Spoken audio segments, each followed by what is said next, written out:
Hello বন্ধুরা, আজ একটা আমি রেসিপি নিয়ে এসেছিলাম। তো আমি মরিচগুলি আপনাকে ফার্স্টে দেখাচ্ছি। মরিচগুলো আমি আগে ভাজে নেওয়ার পরে আপনাদেরটা দেখাবো। এখন নিয়ে এলাম আলু 3টা নিয়েছি, নেওয়ার পরে একটা টমেটো নিয়েছি। একটা টমেটো নেওয়ার পরে আমি তো ছিলে নিলাম। ছিলে নেওয়ার পরে আমি কেটে কেটে নিব। তো ভালো করে ছিলে নিলাম। ছিলে ধুয়ে নিতে লাগবে। ধোবার পরে আমি ভালো করে 3টা ছিলে নিলাম। নেওয়ার পরে এখন আমি কাটবো। কাটার পরে পিস পিস করে আমার চাকুটা হয়ে গেছে। তো চাকুটা পেলাম, তো আমি কাটে নিলাম 3 টমেটো। একদম বড় বড় করে টমেটো। ভাবলে যে আপনারা বলবেন এই তো বড় বড় টমেটো দিয়ে কী করবে, আমি ওরকম করেই খাবো। আজকে আমার এরকম করে খেতে মন করছে, আপনাদের সঙ্গে শেয়ার করব। তো কালকে আমি একটা মাছ এনেছিল, মাছটা আমি ভেজে ধুয়েছি আর অল্প বানিয়েছিলাম, আমরা খেয়েছি। দেখো, আমরা বিচিটা আমরা ফেলে দেবো, কারণ সবজিটা একটু চোকা চোকা লাগে, ওই জন্য আমি টমেটোর বিচিটা খাই না। তো আমি এখানে নিলাম পেঁয়াজটা মোটা মোটা করে নিলাম, যে আমি কারণ মিক্সচারে দেবো। তো আমি রসুনও কয়টা নিয়েছি, অল্প তো আদা নিয়েছি। আদা নেওয়ার পরে আমি মরিচগুলো একদম তেল তেল হয়ে গিয়েছে, মাছের ওখানে ভেজেছিলাম তো তেল তেল হয়ে গিয়েছে। আমি এখানে বাটা হয়ে গেল, আমার বাটারটা একদম পিচ হয়ে গেল, এত সুন্দর বাটা হয়ে গেল। তো আমি এখানে ভালো করে 2-3 বার এখানে কচলে আমি তাকে ধোবার পরে আমি একটা বাটিতে তুলে নিলাম।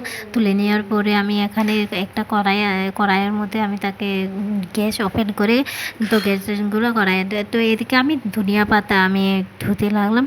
তো ধুয়ে আমার কালকে আমি বললাম যে কালকে আমি একটা মাছ এনেছিলাম, তো কালকে মাছটা আমি খেয়েছি, ভিডিও করতে আমার ওখানে। তো ওই মাছটাই আমি আজকেও ভাজে নিচ্ছি। তো ভেজে নেওয়ার পরে এখানে কড়াই আমার দিয়ে দিলাম। কড়াই নেবার পরে আমি তো এখানে বাটা হয়ে গেল। বাটা হবার পরে আমি পাটাগুলো আমি তাতে পিস পিস করে নিয়ে নিলাম। তো কড়াইয়ে দিয়ে দিলাম। কড়াইয়ে দেবার পরে একটু হলুদ, জিরা, লঙ্কার গুঁড়ো, কাঁচা লঙ্কা গুঁড়ো, তো সব কিছু আমি এখানে দিয়ে দিলাম। যেগুলো মশলা আমার ছিল, মিট মশলা, তো এগুলো সব মিক্স মশলা, তো সবগুলো দিয়ে দিলাম। তো এগুলো করতে সাহায্য করে আমি লবণ দিয়ে দিলাম 2 চামচ। লবণ দিবার পরে একদম কালারটা দেখো অত সুন্দর হয়ে যাচ্ছে, কালারটা একদম রেড কালার, ইয়েলো কালার। এই কারণে একদম ভাইরাল একটু মশলা না, এই মশলাটা আপনার দিকে এত স্বাদ, একদম সবজিতে একদম এত স্বাদ বানিয়ে দেয়। তো মশলাটা একদম হয়ে গেল, একদম মানে মনে হয় যে আমি এখনই খাইয়ে ফেলি। তো আমি টেস্ট করে দেখেছিলাম, একদম অনেক সুন্দর। তো অনেক সুন্দর আপনাদের দেখাচ্ছে, দেখো কি অত সুন্দর। তো এর মধ্যে আমি আলু আর টমেটো একটা আমি ছেড়ে দিলাম। ছেড়ে দেওয়ার পরে ভাজা ভাজা করে এখন আমি তাকে আমি অল্প পানি দিব না, ওই ঢাকে দেবো। ঢাকে দেবার পরে আমার তো এই যে ঢেকে দিলাম, হয়ে গেল। একটু লাগা লাগা ভাব হয়ে গিয়েছে। লাগা লাগা ভাব হওয়ার পরে আমি এখানে পানি দিয়ে দিব। পানি দেবার পরে আমি একটু আবারই ঢেকে দিব। ঢেকে দেবার পরে এদিকে আমি নাড়াচাড়া করে ঢেকে কালারটা এত সুন্দর colour, wow, just locking wow.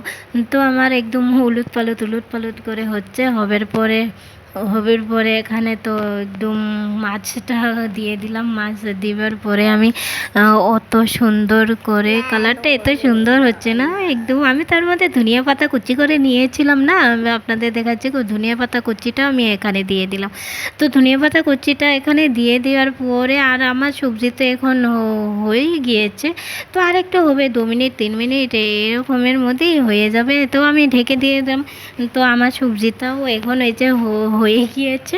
হবার পরে আমি তো আর একটু আমি এখানে একটা ঢালবো। ওয়াও, এত সুন্দর।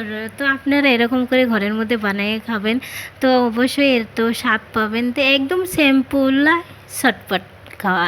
ওকে।